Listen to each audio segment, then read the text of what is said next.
Halo, selamat malam teman-teman. Sudah jam 7.15 sesuai jadwal. Malam ini Mince bakal balik lagi ngajak ngobrol salah satu sosok muda milenial inspiratif. Dari sudut pandang Mince sih sangat inspiratif ya. Karena di usianya yang masih muda, 25 tahun, dia udah memimpin sebuah perusahaan investasi di industri capital market di Indonesia. Ini yang belum pernah Mince temui selama satu dekade berkecimpung di industri ini. Makanya kedua kali ini Mince Friska bakal ngajak Mas Anderson dari Ajab Investasi. Kita akan banyak ngobrolin seputar saham malam ini dan gaya nabung saham atau gaya investasi saham ala Mas Anderson sejauh ini. Dia punya pengalaman selama berinvestasi di pasar modal itu seperti apa. Mungkin yang sebelumnya atau yang part 1 waktu itu udah nonton, udah hafal ya backgroundnya Mas Anderson. Nah, kita undang dulu. Oh iya, lupa belum nulis judul ya, sebentar ya. Nah, ini Halo dia. Mbak, Halo Mas selamat malam. Anderson, gimana kabar? Baik-baik aja, gimana Mbak kabarnya? Alhamdulillah baik. Nih malam ini semangat lagi nih kita ngobrol-ngobrol seru. Sebentar aku izin nulis judul dulu, lupa belum Boleh, boleh. nulis judul. Semangat dong, Malam kan ini udah baru long weekend kita. malam ini kita tilik dulu ya, tapi tilik saham-saham potensial, bukan tilik bulurah ya teman-teman ya. Nanti pada mau tilik bulurah lagi, tilik saham-saham potensial. Dan sebentar aku tulis dulu. Nih dari rumah nih Mas Anderson. Iya, dari rumah kita. Masih work from home. Oh iya, masih WFH semua ya. Siap lah. Mm-mm. Saya juga tiap hari work from home, emak-emak di rumah sih. Diberkati itu berarti. Iya. Jadi sebenarnya sebelum COVID atau sudah COVID buat seorang ibu rumah tangga tuh nggak ngefek. Nah, Oh, malam gitu. ini sebenarnya unik karena temanya juga tiba-tiba aja kita tercetus ya buat karena Iya. yang lagi hype tuh tilik, tapi sekali ini kita yang mau tilik tuh untuk saham-saham potensial tahun ini. Dan sebenarnya ada satu yang lebih penting dari itu, yaitu kita semua pengen tahu dan pengen dengar gaya nabung atau gaya investasi saham ala Mas Anderson selama ini gitu. Ah, Yang kita tahu kan Mas Anderson udah dari kecil memang udah tahu tentang dunia saham, tahu tentang dunia investasi. Nah, tapi selama bertahun-tahun sampai di usia sekarang, di usia kalau bilang mungkin usia-usia life quarter krisis kali ya, 25 tahun gitu. Usia itu katanya life quarter crisis gitu, tapi di usia segini Mas Anderson udah bisa menjadi menurut aku pribadi selama 10 tahun berkecimpung di industri ini salah satu sosok yang baru aku temuin lah di industri capital market, dan anak muda yang benar-benar bisa menginspirasi kita-kita semua, termasuk saya yang lebih tua pun terinspirasi. Nah, waduh, kita thank you, thank you. ngobrol dulu dari awal pertama kali Mas Anderson berinvestasi saham. Gaya berinvestasi Mas Anderson, apakah dulu di awal langsung investasi untuk jangka panjang atau awal-awal juga sama seperti nyubi-nyubi yang lain, mereka rata-rata pada investasi jangka pendek dulu alias trading dulu ya. Ini karena Iya. banyak sekali yang nanya dan mereka selalu nanya, salah nggak sih kalau saya memulai investasi saham tapi jangka pendek dulu, trading atau dagang kayak gitu. Nah, kita tilik nih dari Mas Anderson dulu awalnya gimana. Wah, saya sih dulu sembarangan ya begitu mulai namanya juga nggak Sembarangan. ngerti kan ya, nggak ngerti saham gitu. Jadi saya juga beli juga ikut-ikutan gitu. Saya lihat, waduh Telkomsel, saya pakai Telkomsel gitu kan handphonenya ya saya Iya. beli Telkomsel. Saya Oke. pakai BCA ya saya beli BCA gitu. Saya dulu sembarangan lah. Tapi pelan-pelan saya belajar, pelan-pelan saya belajar. Latar belakang saya juga dari apa ekonomi ya. Jadi saya mulai pelan-pelan belajar apa itu strategi perusahaan, apa artinya dampak ekonomi makro dan mikro, dan saya semakin semakin apa semakin experience lah, semakin pintar cara investasinya. Tapi mungkin yang saya sering ditanyain sama orang-orang investor pemula ya, itu mereka sering nanya gimana sih cara mulai berinvestasi saham, apalagi untuk orang yang nggak ngerti itu mereka lebih mending nggak mulai investasi daripada mulai tapi pilih yang salah gitu ya. Iya. Saya sih biasanya saya kasih sarannya seperti ini. Mm. Mungkin kalau kalian teman-teman yang lagi dengar ini masih belum pernah investasi saham, saya sih sarannya mulai dulu kecil. Mulai kecil aja, mungkin masukin 100.000 kayak, atau 50.000 kayak. Ada juga saham yang murah, 10.000 juga ada saham gitu ya. Dan ini tujuannya untuk apa? Tujuannya untuk kalian tahu profil risiko kalian seperti apa. Ya, jadi kalian begitu udah beli satu saham, kalian rasain begitu itu saham naik atau saham turun, kalian deg-degan nggak setiap hari? Ya, kalian worried atau enggak?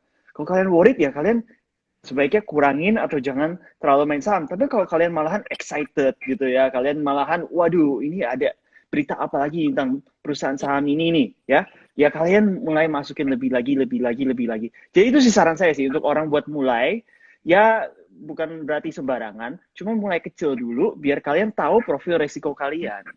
Oh. Berarti dengan kata lain sebenarnya wajar nggak sih kalau banyak yang memulai berinvestasi saham dan mereka di awal-awal trading dulu gitu?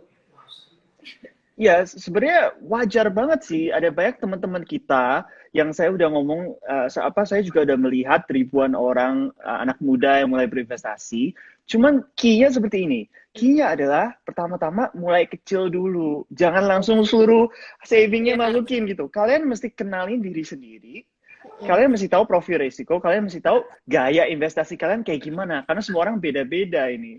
Betul. Berarti poinnya adalah mau berinvestasi dengan model seperti apapun, silahkan mulai dengan nominal terkecil dahulu. Yang menurut teman-teman istilahnya itu benar-benar uang, kalaupun hilang mungkin kita masih bisa ikhlas dan biasa aja gitu kali ya. Benar, Di benar. awal gitu. Aku pun dulu juga merasakan, maksudnya nggak langsung dengan modal yang langsung jeder gitu, tapi mulai dulu dengan berapa ratus ribu, 500.000, baru ntar udah ngerasain apa ya, feel-nya, bener tadi kata Mas Anderson, udah ngerasain feel-nya, ngerasain dapet gain, ngerasain dapet dividen, terus pengen nambah dengan sendirinya, itu sah-sah aja, silahkan nambahin kapital masing-masing kayak gitu.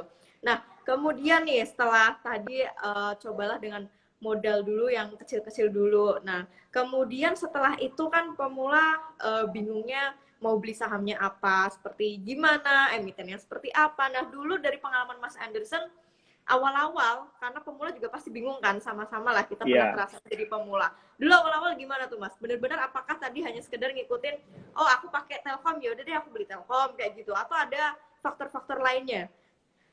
Jadi pertama-tama kan saya memang sembarangan cuma lihat merek-merek yang saya kenalin. Suka Unilever, suka es krim, saya beli Campina gitu ya.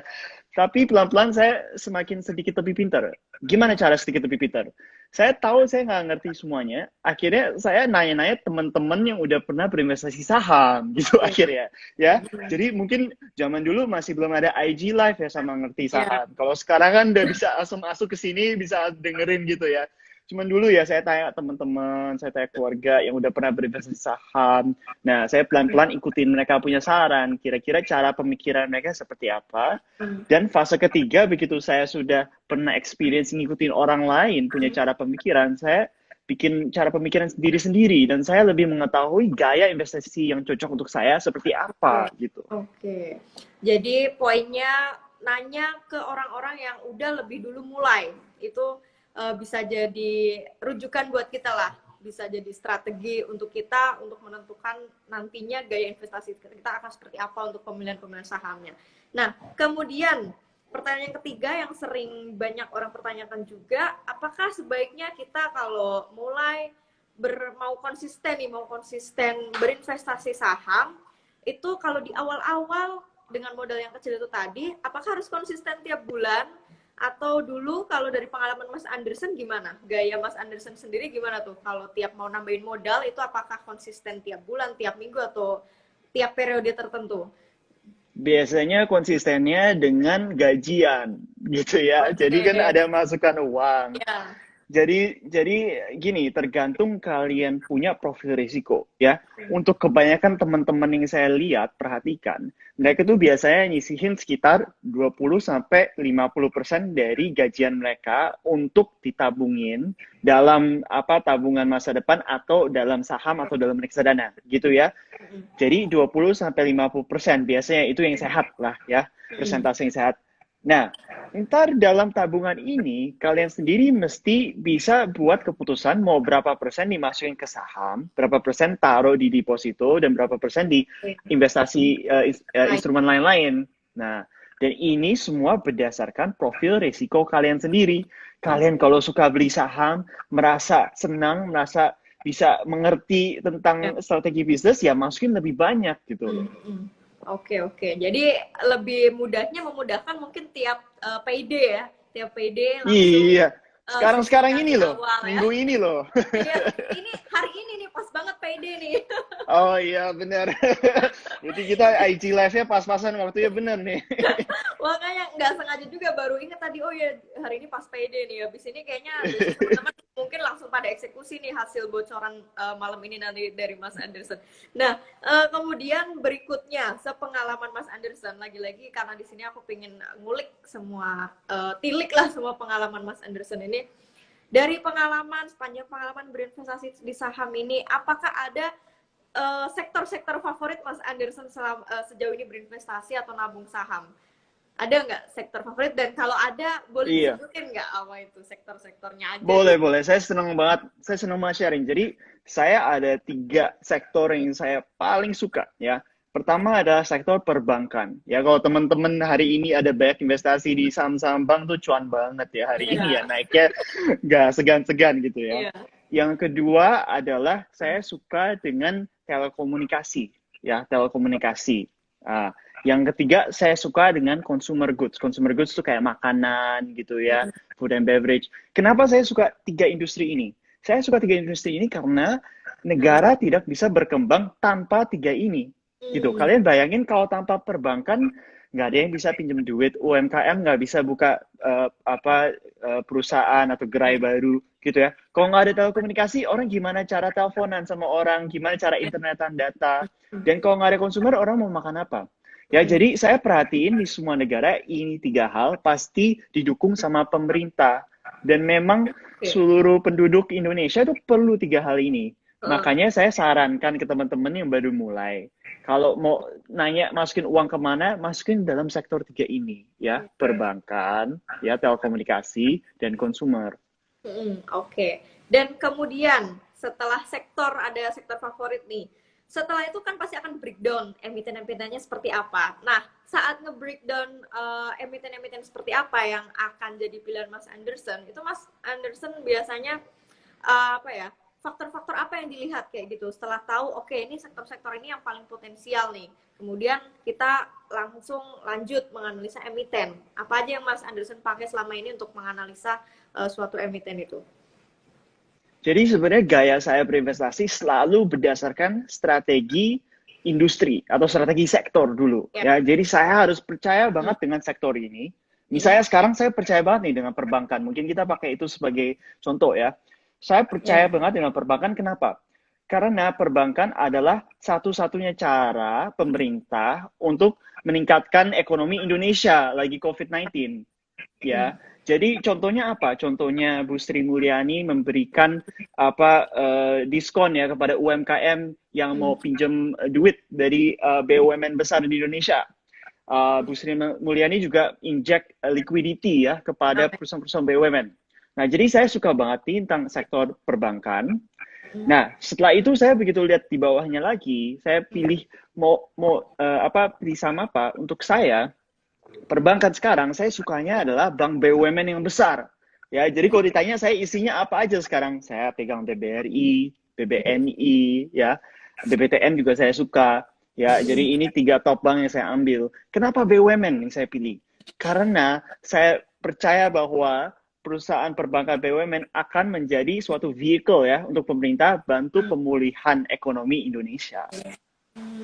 Mantap, mantap, mantap. Jadi nge-breakdownnya kurang lebih tetap dari fundamentalnya ya, nggak asal Bener, sembarangan lagi kayak gitu. Nah, bener, bener. nah, apakah yang selama ini udah jadi sektor-sektor favorit itu, kalau kita bicara saham-saham potensial mungkin di tengah pandemi dan setelah atau after pandemi ini akan tetap sama jawabannya Mas Anderson untuk saham-saham potensial sendiri? Wah, beda banget lah. Jadi Beda banget ya? pandemi ini beda banget pasti. Gini loh, pandemi ini tuh apa sih yang nggak kepegang dari pandemi ini? Jadi COVID-19 tuh apa yang terjadi sebelumnya sama setelahnya akan sangat berbeda, Berbeda. ya. Jadi kenapa berbeda? Berbeda karena ini, COVID itu mengganti activity orang ya, cara behavior orang. Contohnya begini, untuk sektor perbankan.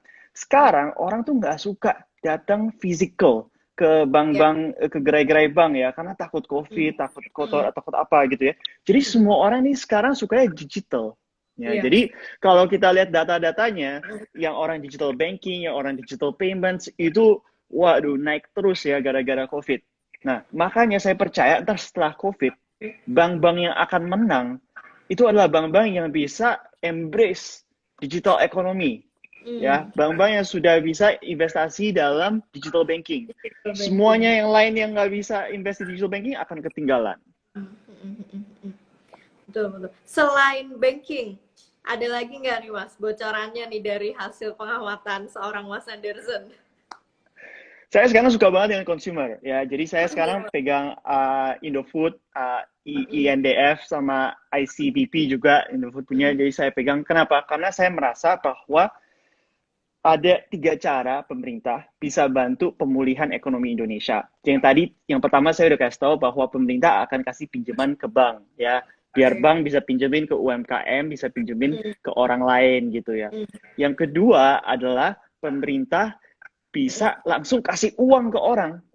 Jadi kalau teman-teman yang ngikutin berita belakangan ini, pemerintah kan kasih uang ke karyawan swasta, ya. Ya, Ada beberapa yang dapat 600.000. Itu ya. bantuan dari pemerintah. Kenapa pemerintah lakukan itu? Karena dia mau orang-orang belanja. Kalau belanja, ekonomi akan pulih. Yang ketiga adalah pemerintah yang belanja sendiri, gitu. Jadi pemerintah bikin anggaran untuk semua kementeriannya, belanjalah, bikin proyek, bikin apa, biar ekonomi pulih. Nah, jadi tadi saya udah ngomong tentang perbankan. Yang kedua tentang konsumer. Kenapa saya suka konsumer? Karena saya merasa dari pemerintah akan membantu memberikan uang kepada karyawan swasta, tapi juga ntar ke depannya saya yakin akan bantu orang-orang lain juga. Dan mereka pakai uangnya untuk apa? Untuk makan ya kan? Iya, Untuk beli-beli barang gitu ya. betul. Sehari-hari gitu. Jadi saya yakin banget perusahaan-perusahaan konsumer yang udah turun nih sahamnya gara-gara kena COVID akan naik lagi sebentar lagi. Oke, wah ini sebenarnya udah dapat bocoran banyak nih teman-teman.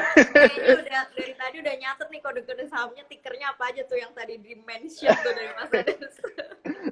Nah, ya kurang lebih aku pun juga kurang lebih sependapat ya, after COVID ini seperti perbankan atau consumer ya, ini memang saham-saham yang biasanya recovery-nya paling tercepat lah di saat-saat waktu Benar.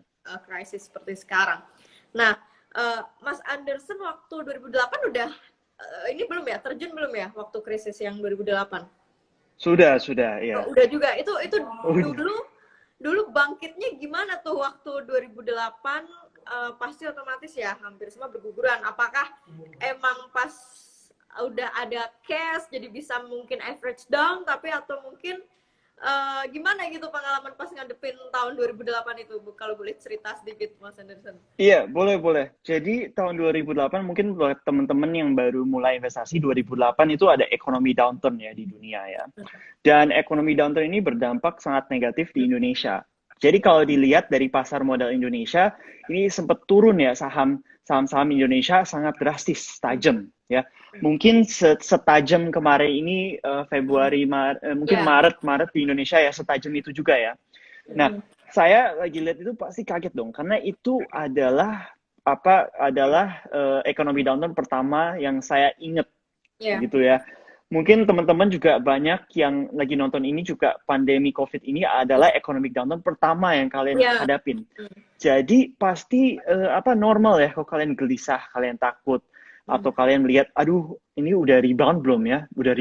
Itu pasti ada. Jadi saya juga merasa itu semua tahun 2008. Sempat juga ada saya jual beberapa saham karena ketakutan, karena turunnya turun terus gitu ya. Nah, tapi saya juga beruntung, saya ada beberapa yang saya masih simpen. Saya simpen, saya lupain.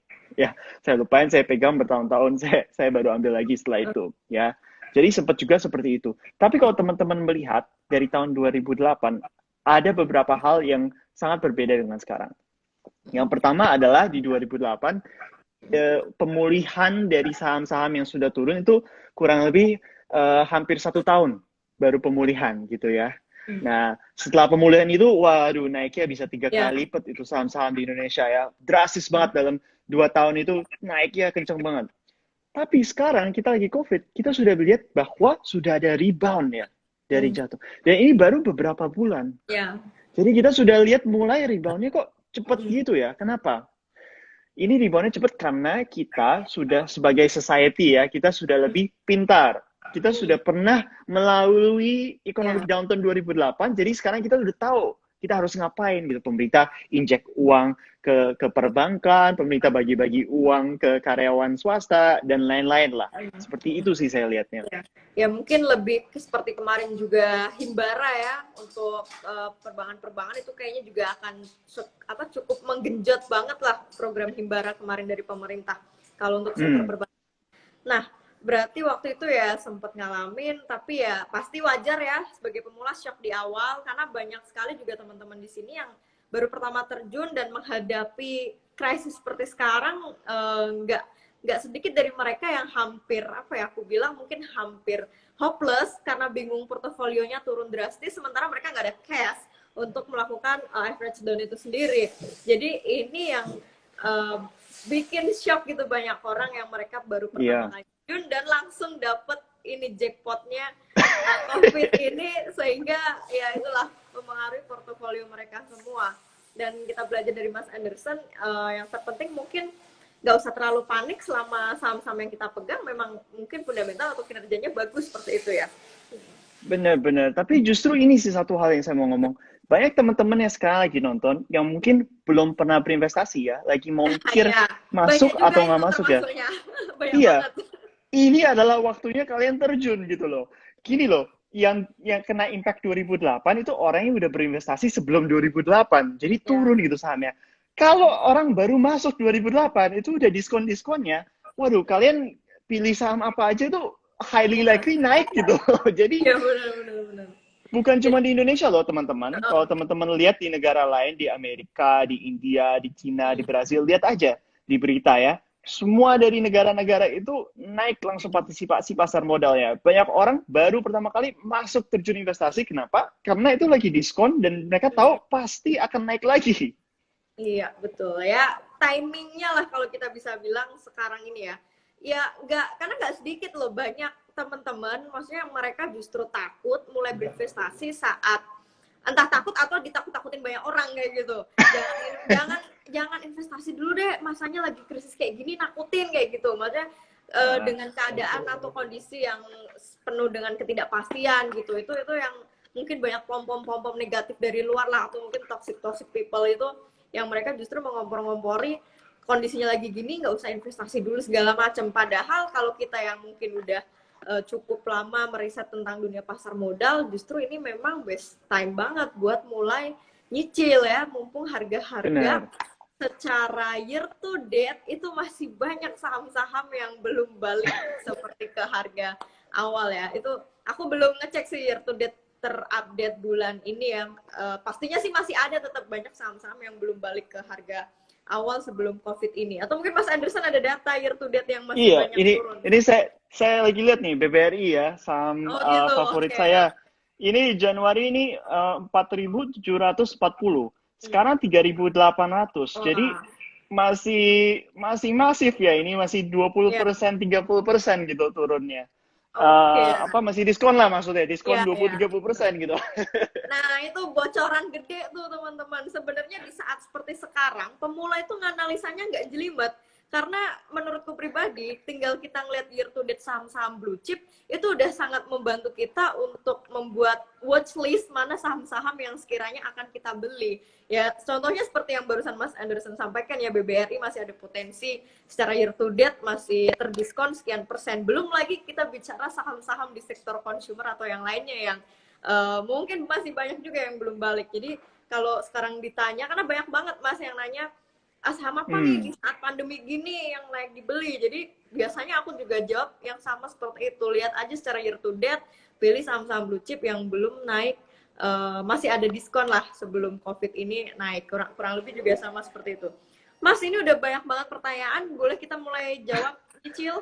Boleh, boleh, silakan mulai-mulai. Sebentar, ini banyak banget yang nanya. Aku pilih dari bawah dulu. Mana nih ya?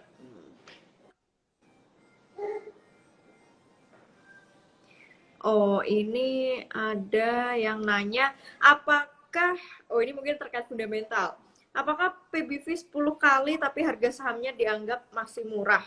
Gimana cara nentuin PBV di atas satu tapi masih murah? Oh, mungkin ini lebih ke Waduh. fundamentalnya ya. Udah langsung nanyanya PBV nih. Mungkin ini udah investor pemula tapi udah mulai lebih dulu mungkin ya. Waduh, ini jangan takut-takut dari orang-orang. Gini, teman-teman nggak usah terlalu takut ya. PBV Bener, itu takutnya udah namanya, langsung pusing duluan gitu.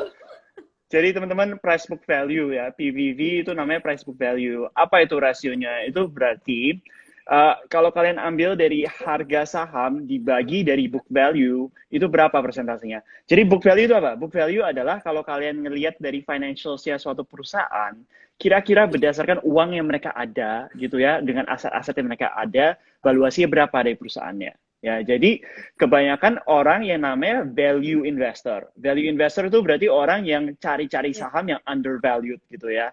Itu pakai PBV sebagai cara mereka bisa screening saham. Gimana caranya mereka cari saham-saham yang PBV-nya rendah. Berarti price-nya, harganya, kalau dibagi dengan aset-aset dan keuangan yang mereka ada alias book value, itu murah atau rendah gitu ya. Jadi temen ini lagi nanya nih kalau price-nya udah mahal gitu ya, Ya. ini bisa dilihat sebagai peluang investasi atau enggak ya. Jawaban saya sih begini sih, more likely than not ya, lebih banyak probability itu udah kemahalan gitu ya, udah kemahalan ya. Jadi udah terlalu banyak orang tahu tentang saham itu, mereka beli-beli jadi naik harganya. Tapi balik lagi, harus lihat saham itu saham apa, dalam industri apa. Jadi harus balik lagi ke strategi perusahaannya, strategi industri yang nggak bisa cuma lihat dari PBV aja. Nah, ini ada pertanyaan yang kayaknya pertanyaan sejuta umat di saat pandemi seperti sekarang nih. Kak, bagi info dong, better invest emas atau saham? Karena emas kan di saat pandemi ini sempat memang booming ya. Nah, ini banyak yang mungkin mereka galau-galau apakah emas atau saham nih kalau dari pandangan Mas Anderson. Atau dua-duanya, atau sebanyak mungkin gitu instrumen. Ya, gini sih sebenarnya, oke, pertama-tama kita lihat dari harga aja ya. Emas is all time high sekarang. All time high itu bagus juga gitu, masuk ke berita, naik terus, itu bagus. Cuma berarti juga udah mahal banget gitu. Ya. Kalian selama 2000 tahun ini kalian mau beli harga emas paling mahal-mahalnya gitu masa, ya. Kalau saham nih lagi diskon-diskonnya gitu ya. Mungkin Kebalikannya lihat ya. seperti itu. Iya, bener-bener. Cuman saya lihat gini, banyak teman-teman saya juga suka beli emas, ya nggak apa-apa, terserah kalian gitu. Cuma untuk saya pribadi, saya kalau melihat harga emas tuh saya nggak, terkadang nggak gitu ngerti kenapa naik turun gitu ya. Jadi, karena emas ini komoditi yang kena impact dari seluruh dunia. Jadi mungkin emas bisa naik harganya karena sesuatu yang terjadi di Amerika, terjadi di Eropa. Saya nggak gitu ngerti, itu cuma angka yang naik turun. Kalau untuk saham Indonesia, saya mengerti, saya tahu strategi bisnisnya apa, saya tahu ada peluangnya apa, opportunity apa, technical analysis apa. Jadi lebih seru sih untuk saya pribadi aja. Oke, ya sebenarnya memang kebalikannya ya kalau kita bicara emas sama saham, yang satu all time high, yang satu lagi pada diskon-diskonnya semua. Jadi secara logika teman-teman di sini sebenarnya udah bisa menyimpulkan sendiri better mau investasi yang mana gitu, dilihat dari returnnya sendiri untuk saat ini seperti dari dilihat diskonnya gitu. Oke, kita lanjut ke pertanyaan berikutnya. Nah, ini ada yang nanya nih, mungkin nanya pendapat. Kalau Unilever dibanding CBPNDF gimana Kak? Karena tadi koleksinya Mas Anderson ini grupnya Iya. Indofood nih. Iya, saya suka sih Unilever. Saya sebenarnya suka Unilever karena kalau dilihat juga Unilever itu bukan cuma di Indonesia ya, bukan cuma di bursa saham Indonesia, ada di negara-negara lain, di negara Thailand dan negara lain. Unilever di Indonesia itu satu-satunya yang salah satu paling murah Unilever di seluruh dunia. Iya. Itu kalau yang nggak percaya kalian lihat deh harga-harganya terus kalian fundamentalnya. Jadi sebenarnya kalau mau dilihat dari seluruh dunia bandingannya murah Unilever Indonesia. Saya memang dulu pegang Unilever Indonesia. Kalian kalau senang Unilever juga silakan beli juga. Cuma untuk saya sekarang saya suka ICBP sama saya suka Indofood karena saya melihat ada apa fundamentalnya saya lebih suka dan juga mereka saya lihat lebih berani gitu ya. Kayak ICBP kemarin ini kan baru akuisisi perusahaan di Singapura ya. Ya. Jadi saya lebih suka dari peluang strategi bisnisnya ke depannya. Cuman nothing wrong gitu. Kalian silakan juga ambil tiga-tiganya atau salah satunya atau duanya juga nggak apa-apa gitu. Oke, nah ini ada yang menanya pendapat juga, bagaimana Mas Anderson menanggapi prediksi Bu Menkyu akan terjadi resesi di kuartal 3? Ini orang-orang tuh mungkin mendengar resesi itu udah sesuatu yang menakutkan mungkin ya, padahal belum sampai terjadi depresi gitu. Jadi mungkin kalau dari pandangan Mas Anderson gimana nih terkait isu atau prediksi resesi di kuartal ketiga ini? Biar teman-teman nggak pada panik banget gitu loh. Iya, kedengeran jelas nggak saya nih? Dengar banget. Oke. Okay. Jadi saya lihat Bu Sri Mulyani ini sangat pintar ya orangnya. Halo? Ya, halo Mas Anderson. Suara masih terdengar dengan jelas. Iya, halo. Oke, Kedengaran jelas nggak nih? beres. Halo? Halo, kedengeran Kedengaran jelas, jelas nggak? Sorry nih, putus-putus ya. Oke, sip. Oke. Ini pertanyaan tentang Bu Sri Mulyani prediksi akan resesi di kuartal 3 gitu ya. Ya. Jadi saya sih ngefans banget nih dengan Bu Sri Mulyani. Saya merasa dia salah satu menteri yang terpintar lah, bukan cuma sekarang, cuman selama histori gitu ya. Jadi saya suka gitu dengar. Saya juga percaya bahwa pendapat dia dan decision yang dia lakukan di Indonesia ini baik untuk pemulihan ekonomi Indonesia. Jadi saya merasa seperti ini. Resesi adalah suatu terminologi yang teknikal sebenarnya. Jadi banyak teman-teman nggak gitu tahu ya, resesi itu bukan berarti waduh tiba-tiba semua akan terjun jatuh, semua orang akan kelaparan gitu ya, ekonomi akan akan jelek gitu. Enggak, bukan. Resesi adalah terminologi yang teknikal dalam dunia ekonomi ya. Latar belakang saya juga di bidang ekonomi.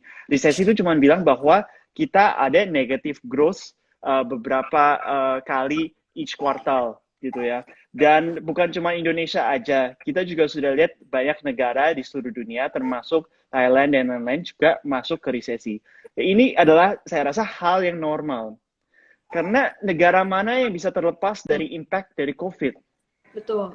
Jadi yang paling penting kita sekarang harus bangkit bersama-sama sebagai Indonesia dan juga sebagai dunia gitu, bangkit bareng-bareng naik gitu. Cuman saya rasa nggak usah ditakutin, ini adalah reality yang kita harus hadapin. Oke, siap. Wah, ini ada yang nanya nih mungkin dengan penasaran sama sektor lain nih. Dari pandangan Mas Anderson, bagaimana emiten infras dan tambang? Ini sebenarnya bukan sektor favorit ya. Infrastruktur maksudnya? Atau apa? Iya, infrastruktur. Oke. Jadi gini, saya sih nggak gitu deket dengan tambang ya, karena saya merasa saya nggak gitu mengerti dengan komoditi. Itu kompleks banget, sama kayak emas menurut saya, karena komoditi itu impact-nya bisa kemana-mana dari negara lain gitu. Harga minyak turun gara-gara apa, tiba-tiba beberapa komoditi lebih mahal, lebih murah, dan impact-nya kemana-mana. Jadi saya nggak suka itu terlalu ribet untuk saya pribadi.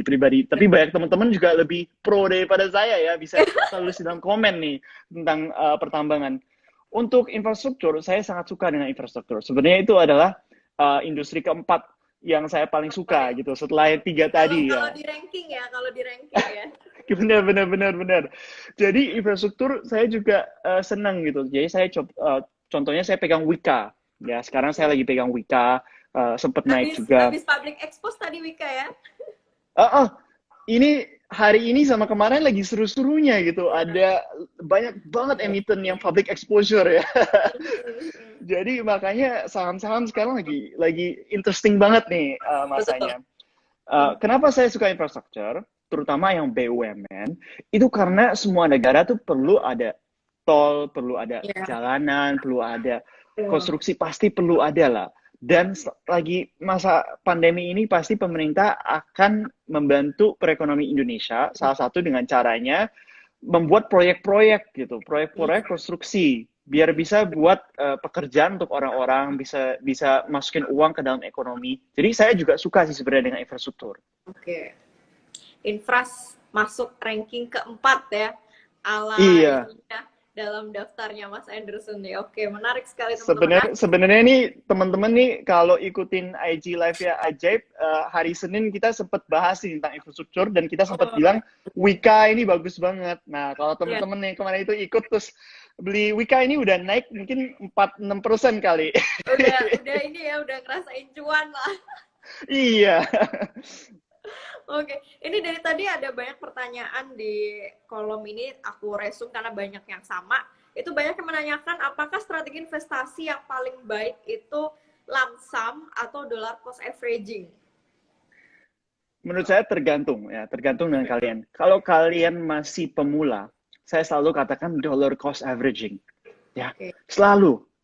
Karena kalian masih belum tahu profil risiko kalian, itu yang pertama. Dan yang kedua juga, kalian mungkin masih harus belajar gimana cara analisa suatu perusahaan, suatu industri dengan baik. Jadi saya selalu bilang, kalau teman-teman masih nanya-nanya, aduh BBRI udah mahal nggak ya, bakal naik lagi nggak ya? Saya bilang udah masukin dulu 10%, besoknya masukin lagi 10%, besoknya masukin lagi gitu loh. Jadi dollar cost averaging itu ya namanya ya. Makanya ada kata-kata averaging, karena kalian belinya dikit-dikit, ntar harganya jadi average.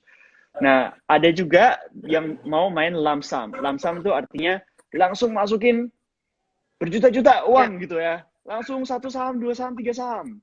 Ya itu juga silahkan, tergantung dengan kalian punya strategi investasi. Itu bukan strategi investasi saya. Ya, mungkin ada teman-teman yang confident banget, ngerti banget dengan pertambangan, ngerti banget dengan komoditi A, B, C, tahu banget bakal ini naik, ya udah silahkan gitu. Jadi kalau dari gaya Mas Anderson sendiri selama ini mungkin lebih condong ke DCA ya, dollar cost averaging-nya ya.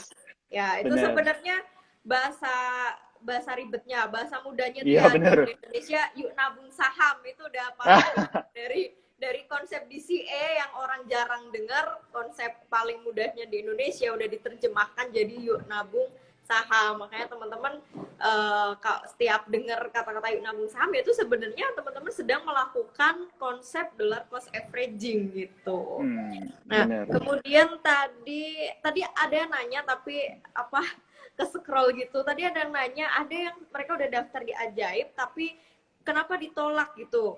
Mungkin faktor dokumen atau apa gitu. Karena beberapa katanya ada yang sudah mendaftar tapi masih ditolak gitu. Mereka udah pingin cepat-cepat beli saham gitu tapi Iya. Ya, mohon maaf itu yang menanya pertanyaannya teman-teman, karena kita di bawah regulasi OJK, jadi sangat ketat ya. Jadi OJK ada kasih tahu kita, kalian mesti ngecek ABCD, mesti pas-pasin, pasti orangnya sama, mukanya sama, ada dokumen-dokumennya sama gitu loh. Jadi gini, kita memang ada reject beberapa orang karena nggak komplit ABCD-nya. Tapi saya sangat mau membantu orang yang mungkin menanya, silahkan masuk ke Ajaib dan tanya langsung ke CSC Ajaib. Kita akan sebagai pribadi cari tentang masalah kalian. Kita bisa kasih tahu kekurangan dokumen ini, atau mungkin kadang-kadang fotonya kurang jelas atau apa. Itu kita bisa jawab.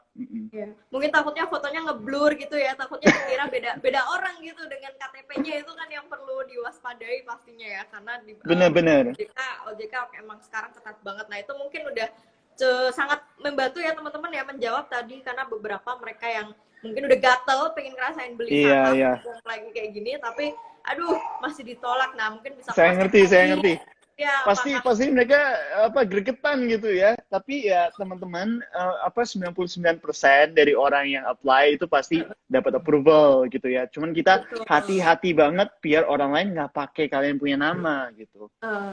Oke, betul banget. Nah, semoga itu menjawab keresahan teman-teman ya. Jadi silakan cross check dengan fotonya, takutnya ngeblur atau mungkin dokumennya juga ngeblur atau gimana, silakan cross check masing-masing. Sebentar, ini tadi ada pertanyaan menarik. Nah, ini ada yang nanya, ini mesti pegang Telkom tapi nggak sabaran nih. Bagaimana dengan Telkom? Yang lain udah terbang, dia masih gitu-gitu aja. Aduh, saya saya setuju banget sebenarnya. Saya setuju banget gitu. Saya sebenarnya suka banget Telkom ya. Iya, Cuman apa naik turunnya ya begitu-begitu aja ya. iya, Karena iya. begini loh, Telkom sekarang udah menjadi suatu perusahaan yang sangat kompleks, sangat besar ya. Jadi bisnisnya itu bukan cuma jualan pulsa lagi. Mm-mm. Jadi nggak bisa kita bilang gara-gara COVID orang suka Mm. video call seperti ini, suka telepon, pasti telekomunikasi naik, nggak juga. Kalau kalian pelajari, Telkom tuh banyak sekarang bisnisnya. Dia ada jualan telecommunication tower, dia ada venture capitalnya, dia ada bisnis ABCD-nya, gitu loh. Jadi kadang-kadang susah juga untuk kita bisa ngikutin strategi bisnisnya itu apa gitu loh. Jadi Iya, kadang-kadang saya juga gatel bilang, aduh Telkom saya suka banget, saya pakai Telkomsel gitu ya. Cuman harus sabar gitu kalau sama Telkom, karena perusahaannya cukup besar gitu. nanti mungkin selebihnya detailnya teman-teman penasaran kan tentang Telkom, ikut aja public expose-nya Telkom ya. Iya benar. Jadwalnya kalau nggak salah hari apa ya? Lusa atau hari Jumat gitu, aku lupa. Silakan teman-teman cek di websitenya IDX atau Instagramnya Indonesia Stock Exchange ya. Jadi penasaran kan kenapa Telkom masih stuck gini? Nanti ditanyain aja ke direksinya pas public expose ya. Tapi saya tahu tentang Telkom adalah mereka sedang berinvestasi besar-besaran dalam ekonomi digital ya. Contohnya kan dia baru masukin ex-presidennya Bukalapak kan menjadi dia punya direktur digital business. Mereka juga baru fundraising beberapa ratus juta dolar untuk dia punya venture capital untuk berinvestasi di perusahaan-perusahaan digital lainnya. Jadi mungkin lebih long term ya kita melihat apakah Telkom bisa melakukan digital transformation gitu. Nah, ini ada yang nanya bagaimana cara gabung di komunitas ajaib, Kak. Maksudnya mungkin komunitas yang khusus untuk teman-teman yang sudah berinvestasi di Iya, ajaib kali ya. gini caranya gini. Tinggal download Ajaib, buka aja, terus pencet komunitas. Udah, kalian udah masuk ke komunitas Ajaib. Nggak perlu ngapa-ngapain, itu udah Oh dalam gitu, aplikasinya. oke. Oke. Jadi sesimpel itu ternyata ya. Iya. Oke deh. Nah, ini ada yang nanya juga, banyak yang menanyakan, ada nggak sih pengaruh terkait nanti pemilu di Amerika ke IHSG kita gitu. Banyak pemula yang seolah-olah mereka tuh termakan berita, oh ini kayaknya bakal ngefek gede nih apa gimana gitu terkait pemilu nanti di Amerika. Impact-nya ke IHSG kita gimana nih kalau dari pandangan Mas Anderson? Jadi kalau mau ditanya akan impact atau enggak, pasti kena impact ya. Jadi saya kan latar belakangnya ekonomi. Negara seperti Amerika yang sangat besar influence-nya ke dalam global ekonomi itu, pasti kalau ada pertukaran presiden gitu ya, ketua dari negaranya itu pasti ada impact ke kita. Cuman Hmm. mungkin pertanyaannya seberapa besar sih Nah, impact-nya gitu kan betul. ya. Seberapa besar sih, dan jawabannya nggak ada yang tahu gitu. Kalau kalian tahu, kalian udah jadi miliuner gitu ya. Kalian bisa prediksi kira-kira ini saham ini yang naik, saham itu yang naik, nggak ada yang tahu gitu ya. Jadi mungkin pasti akan ada sedikit sentimen yang orang kegelisahan ya, karena orang nggak tahu siapa yang bakal dapat ballotnya gitu ya, siapa bakal dapat votingnya.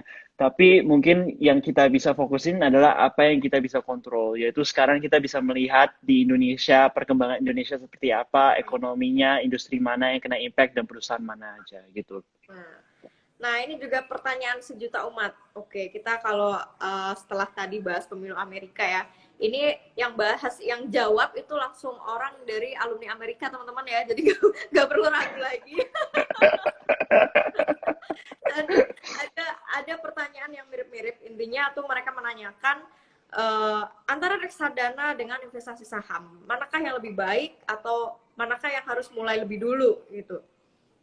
Ya, jadi saya selalu kasih saran ke teman-teman yang masih belum pernah berinvestasi, ya, dan masih takut ya, masukin 100.000 pun juga masih takut beli saham ya. Saya bilang, oke, nggak apa-apa, kalian masukin dalam reksadana dulu aja. Reksadana pasar uang.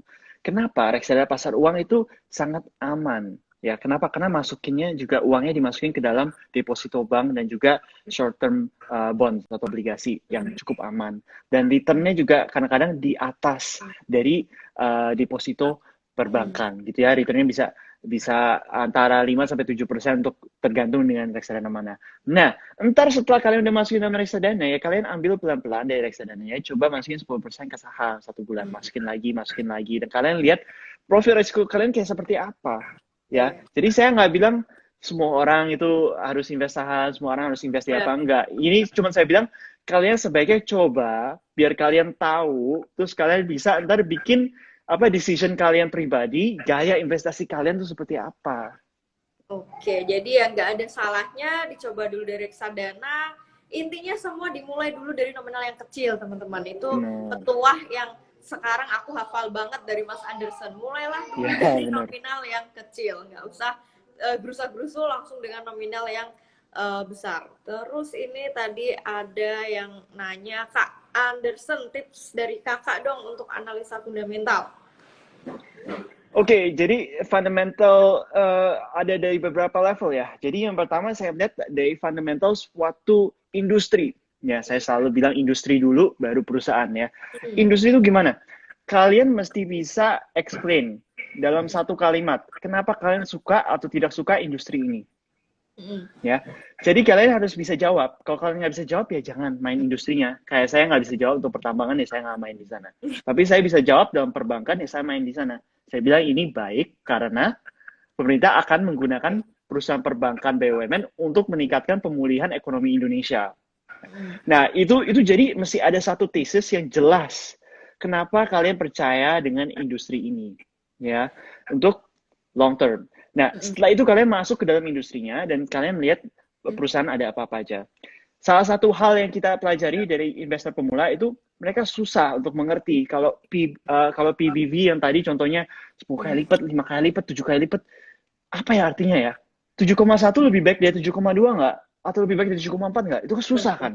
Nah, makanya saya bikin satu fitur gitu di aplikasi Ajaib gitu. Kalau kalian buka dalam aplikasi akan dan kalian lihat fundamental analysis, kalian bisa lihat ranking-ranking dari saham-saham tersebut berdasarkan industrinya mereka sendiri.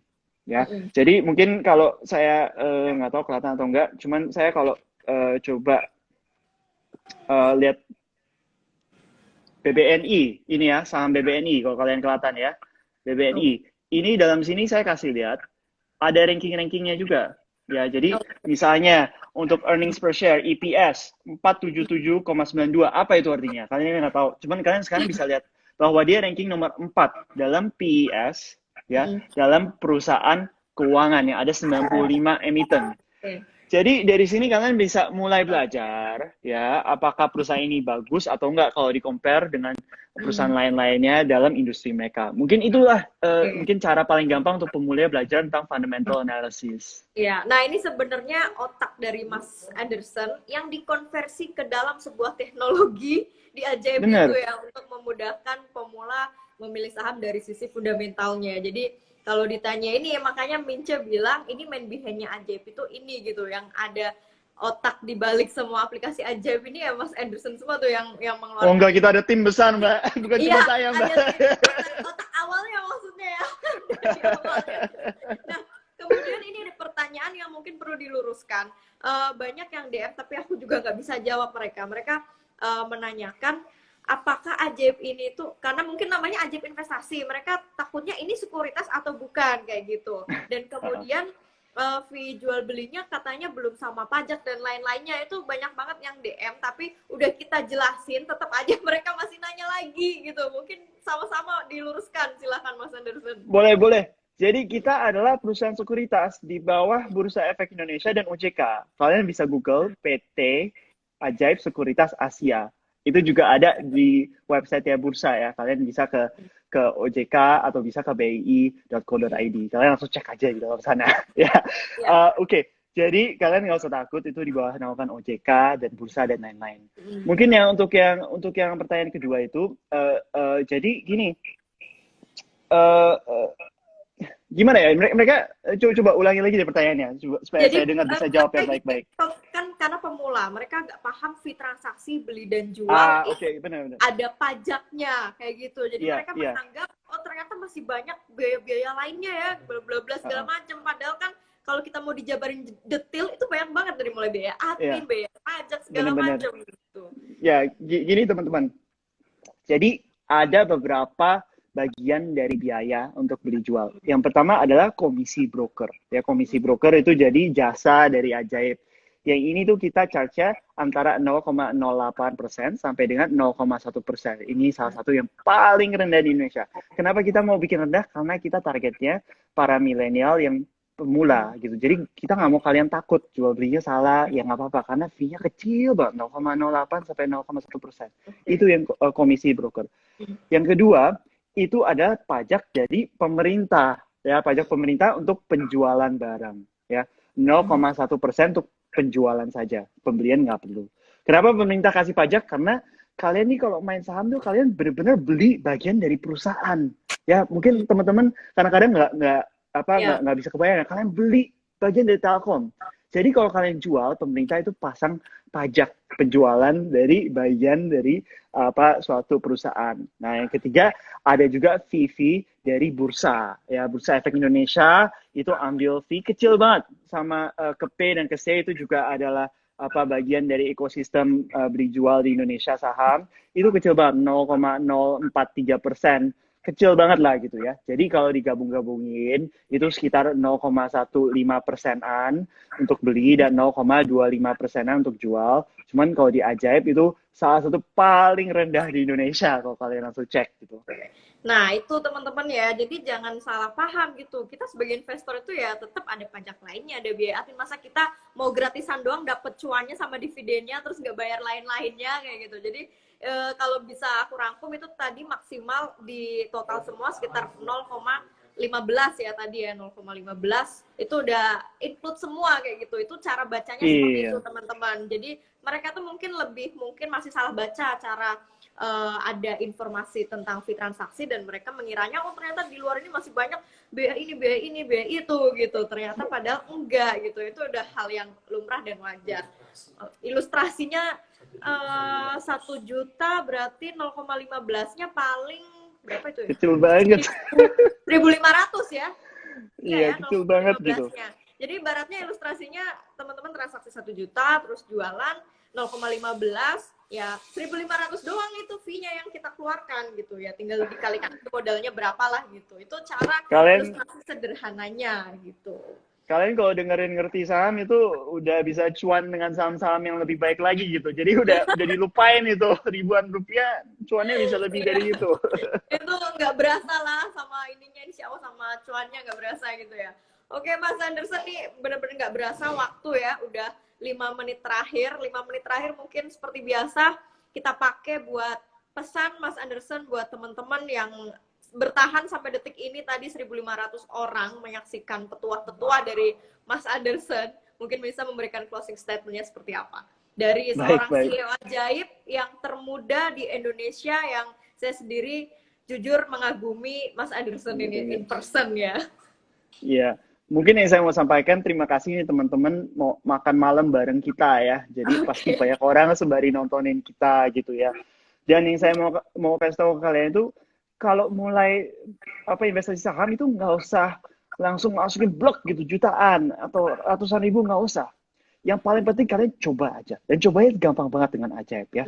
Kalian tinggal buka aplikasi, kalian bisa masukin dalam 5 menit. Kita udah hitung 5 menit, kalian udah bisa masukin data-datanya. Dan kebanyakan orang dalam hari berikutnya udah terbuka dan kalian besoknya udah bisa langsung berinvestasi. Jadi kalian masukin kecil dulu aja, lihat aja. Kalian suka, ya lanjutin. Kalau kalian nggak suka, ya jangan lanjutin. Itu tentang profil resiko kalian pribadi. Ya. Nah, saya juga mau bilang nih, pasti banyak orang gelisah gitu ya. Saya mengerti bahwa mulai berinvestasi saham itu udah serem ya. Jadi kita tuh pribadi udah bantuin puluhan ribuan orang pertama kali berinvestasi saham dan ratusan ribuan di reksadana juga. Tapi jadi kita udah dengar semua masalah dari orang, semua pertanyaan dari orang, kita udah dengar semuanya dan kita udah bisa jawab juga semuanya. Saya tahu ini serem banget untuk mulai berinvestasi saham, apalagi dari COVID, ceritanya ada kiri kanan gitu ya. Cuman yang saya mau sampaikan, coba dulu masukin aja kecil, ya tadi boleh pakai bocoran juga dalam perbankan, dalam telekomunikasi, dalam konsumer, dan kalian bisa melihat gimana perasaan kalian begitu udah masukin uang gitu ya. Dan satu lagi saya sampaikan, sekarang tuh lagi diskon ya, banyak saham-saham tuh diskon 50% kalau dilihat dari year to date. Kapan lagi kalian bisa beli barang 50% diskon gitu ya. Dan juga murah lagi, kalian bisa belinya dengan 100.000 gitu loh, nggak usah langsung semua masuk. Itu sih mungkin masukan dari saya untuk pemula yang masih mikir-mikir mulai investasi atau enggak, coba dulu aja. Coba dulu aja, intinya itu teman-teman, coba dulu aja, nggak perlu kebanyakan takutnya nanti malah nggak jadi investasi gitu, sampai COVID Iya. berakhir, sampai ekonomi udah recovery, terus teman-teman cuma jadi penonton doang gitu ya, kayaknya sayang banget ya. Nah, oke, thank you banyak sekali lagi Mas Anderson buat Thank waktunya. you. Lagi-lagi kita dinner malam ini, kita belum sempet dinner secara langsung ya, kita dinernya lewat live IG, menemani teman-teman sambil makan, nggak masalah. Sekali lagi terima kasih sudah banyak menginspirasi anak-anak muda juga dengan prestasinya yang menurutku udah segudang banget ya di usia yang sekarang. Intinya, aduh gila sih, ini anak muda gila sih menurutku ya. Keren lah maksudnya, karena sepanjang sejarah pasar modal, maksudnya baru kali ini aku menemukan sosok yang kayak Mas Anderson ya. Semangat passionnya gitu bisa sampai membangun sebuah startup di bidang capital market dan akhirnya bermanfaat untuk banyak milenial khususnya, itu sangat wow banget. Sekali lagi thank you, God Thank bless you, you. semoga Bablas sukses itu. terus untuk Ajaib dan sukses terus buat Mas Anderson. Nanti next time kita kapan-kapan live lagi. Oke, thank you Terima banyak kasih. teman-teman juga yang udah Yuk, good nonton. night. Ya, see you Mas.